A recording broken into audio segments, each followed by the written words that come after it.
Duel Review is brought to you by NexusDigitalComics.com. On today's Duel Review, it's Fooly Cooly. I'm RJ. And I'm Nick. Let's get to it.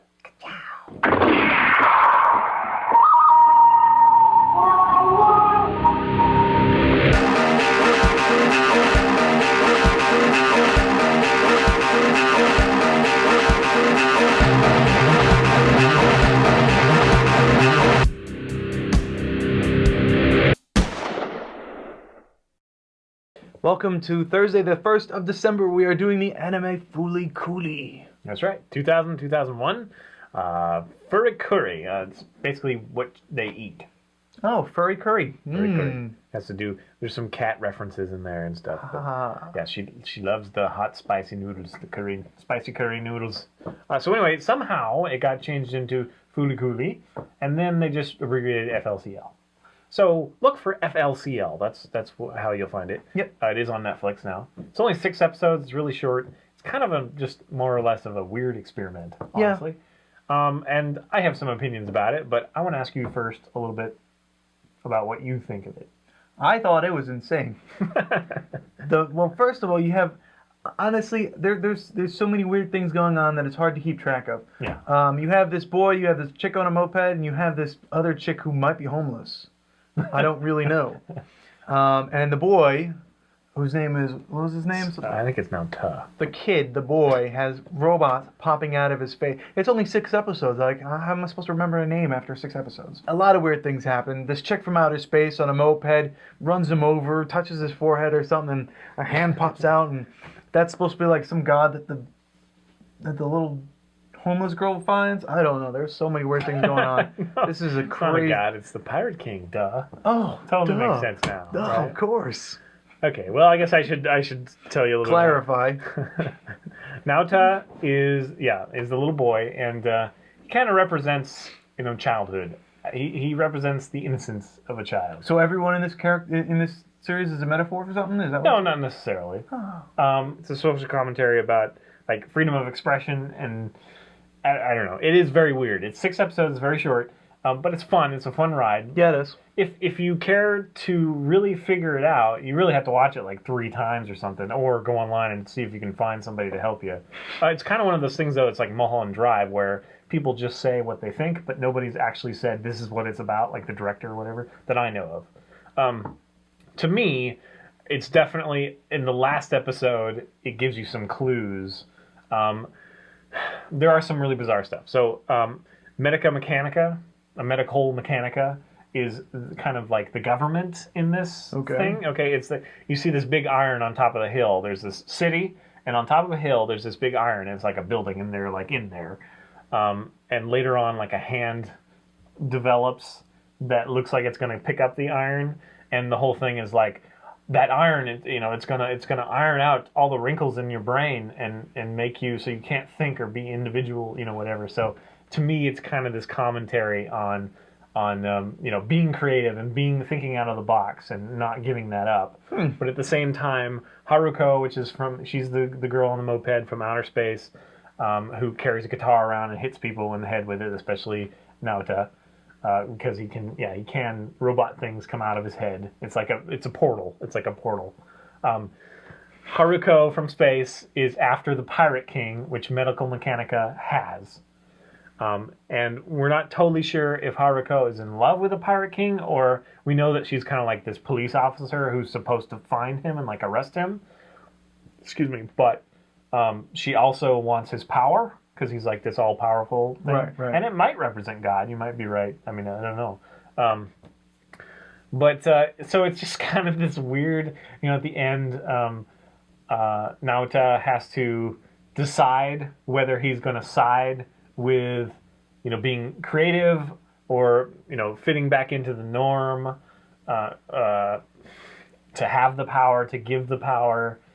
So it's just kind of this odd commentary on... I mean, if you think of Japanese people, of course now they get more and more freedom, but traditionally they're pretty restrictive. Right. And, we mentioned that a lot of these animes have high schoolers, and I forgot that the reason I believe that is because that is a really formative. I mean, of course, it's formative for us too. But in Japanese culture, if you do not get a job right out of school, you might be SOL.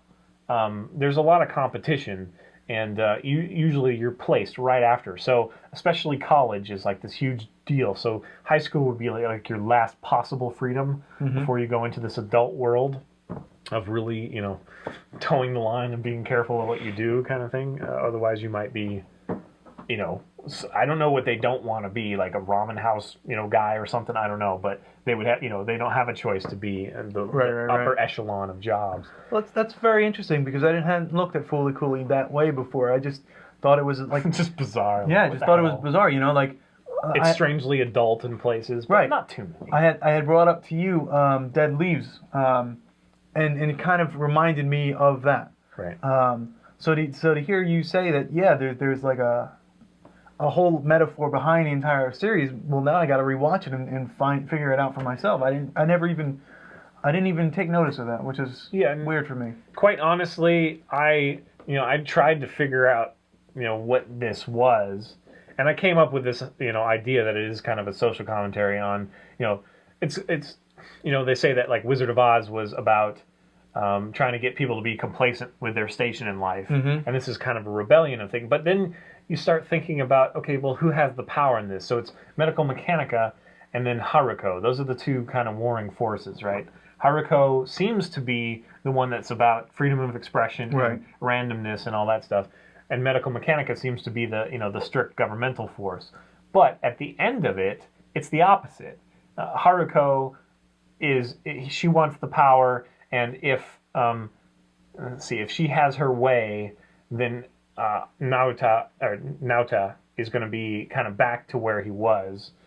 But then Medical Mechanica, I don't know. It's just one of those things. Medical Mechanica is the iron, right? But Haruko is the hand that would move the iron. Oh. So I'm not sure really what that means. And I actually did go online to see if other people had viewpoints, and I didn't find too much, honestly. Maybe it's just on Japanese, and I can't read Japanese or something on websites. But it is interesting because it does play with that a little bit. Your perceptions of things change. And I mentioned that Naota is kind of the innocence of childhood. Right. The other guy, how far did you go? Did you watch the whole thing? I think I did, yeah. Okay. The other guy, he used to be, he's been exposed to Haruko before. Right. And Haruko has messed with his head, and now he wears these weird eyebrows. Oh, right, yeah. These black, like brown turtle, what do you call it, tortoiseshell eyebrows or something. They're weird looking. They've got a pattern to them. But anyway, that keeps her from digging things out of his head. But now he's old, so it's kind of one of those things that Naota is young enough that he's able to experience this. Almost like Lock and Key, like he's young enough to see this and to be part of this. And then this other guy is been through that, and now he's old enough that he doesn't want to have anything to do with it. So, I don't know. There's a lot of stuff going on, and I'm not sure how it all totally fits, but that's what it meant to me. It's kind of like a poem, maybe. Yeah, no, I completely see that now, because now that I think about it, Haruko was always fighting off the things that came out of Naota's head. Naota's head. Naota. I'm sorry, Naota. Naota's head. I always think of toe because toe, like in Spanish, is like the masculine. Yeah. So that's weird to think now, because his creativity is being essentially beaten by this chick on a moped. Well, and manipulated in the first place, but yeah. And there's a lot of other characters. There's the one character he mentioned that might be homeless, and she is like the girlfriend of Naota's brother, who's now left, and I forget what the name is. She just names everything that she had her boyfriend was Naota's brother, and now he has left, and so to fill the void, she even calls Naota Nosuke. I think it might be. Anyway, she finds a pet. It's a robot, and that's Nosuke, and whatever that name is. And then there's another character, the one that's a robot that has a television screen for a head. That's the first thing that came out of Naota's head. Right. And I forget his name too, Naota's head. It's very bizarre, but I think it's a lot of fun. And just the opening credits or the ending credits are kind of fun when you see the moped running around. Yeah. That's kind of fun and creative. And 6 episodes. I mean, come on. Yeah, no. Now it's pretty. I mean, what do you think about the animation? I liked it a lot. Yeah, I thought it was great. And they do a lot of the anime cheats where they for no reason make her mouth look like a cat's mouth, when she's being cute or whatever. Yeah. And he at one point gets cat ears. Oh yeah. So there are some cat references in there. I wonder why. There's a cat running around almost in every scene. They like the cats. Yeah. Fooly Cooly. Oh yeah. So yeah, now that you've directed me on, how to view this, essentially I needed someone to, I guess I needed you to say, hey, this is what this is about, check it out and tell me what you think. It's still not for everybody. Yeah, you're right. I would agree it's not for everybody, but I think they would enjoy it nonetheless, just for the ride. But now that I know how I should be looking at it, I think I'm going to rewatch it and just try and figure it out for myself. That's pretty good. I think it's got some great voice acting too. Yeah. I love. I keep forgetting her name. Haruko. Yeah, Haruko's. I love her voice. Yep. And Naoto's not bad. They've got kind of the deadpan acting sometimes. Like some of the characters are kind of to the age. I guess they're just like sarcastic and kind of right. over it kind of thing, and so they speak very deadpan, and I like that. I think you might like it too. I think that you would, because you like kind of that. Yeah. I did again. I like the voice acting. I like the jokes in there. So anyway, that's Fooly Cooly. That's right. FLCL. It's kind of a badge you can wear. I've seen Fooly Cooly and I don't understand it. That's what my badge says. So anyway. All right, guys, that's it. Tell us what you think. Follow us on Facebook. Subscribe to us on YouTube. Leave us notes, messages, whatever. Recommend us things to review. And in fact, if you were with us yesterday, we talked about someone's comments. So if you want to be talked about, just leave us a message. Yeah, absolutely. Thanks a lot. See you later. Bye-bye. Oh, come on. That totally bounced right off. You're catching up? I think you're still like 10 or 12 ahead of me. No, William.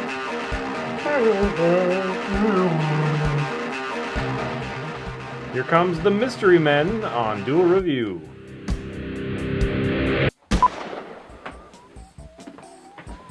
It's water time. Well, I've got some tea in my favorite cup.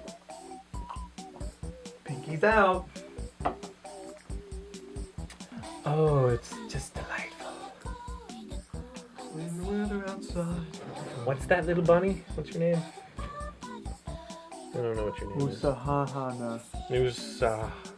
Usahana. Usahana. And then when I get drunk drinking my tea, I can eat the bunny.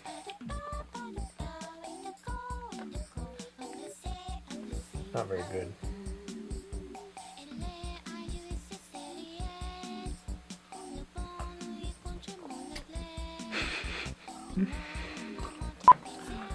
Cheers, mate. Snap into a Slim Jim. Wait, what? Oh, it's so cute. It's like he's hanging on the end of the glass. Oh. Hosanna. Uma.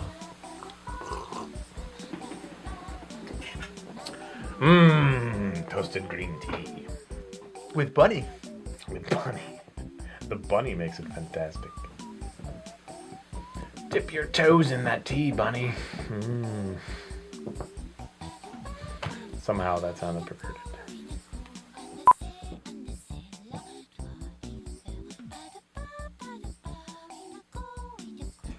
Are you flaring your nostrils on purpose?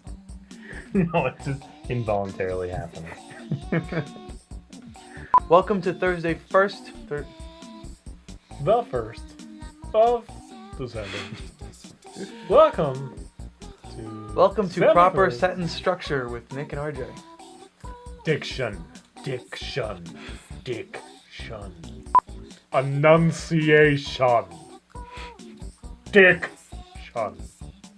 It's like you're shunning dicks. Diction. No! I shun thee, dick. So, what? My humor's too adult today. Yeah, it is.